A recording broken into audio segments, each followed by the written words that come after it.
నమస్తే. Welcome to Andhra Prabha. This is Tejaswi. కొద్ది రోజులుగా అల్లు, మెగా కాంపౌండ్ మధ్య కోల్డ్ వార్ నడుస్తున్నట్లుగా ప్రచారాలు నడుస్తున్న విషయం తెలిసిందే.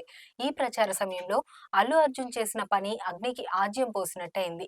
ఏపీ ఎన్నికల ప్రచార సమయంలో అల్లు అర్జున్ వైసీపీ అభ్యర్థికి ప్రచారం చేయడానికి నంద్యాల వెళ్లడంతో మెగా అభిమానులు, జన సైనికులతో పాటు మెగా ఫ్యామిలీ కూడా తీవ్ర ఆగ్రహం వ్యక్తం చేసింది.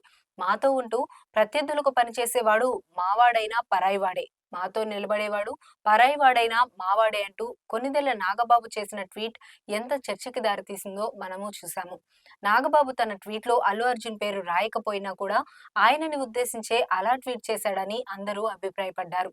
ఆంధ్రప్రదేశ్లో ఎలక్షన్ రిజల్ట్స్ వచ్చిన కొన్ని గంటల్లోనే మెగా హీరో సాయి దుర్గ తేజ్ తీసుకున్న నిర్ణయం అందరికీ షాక్ ఇచ్చింది.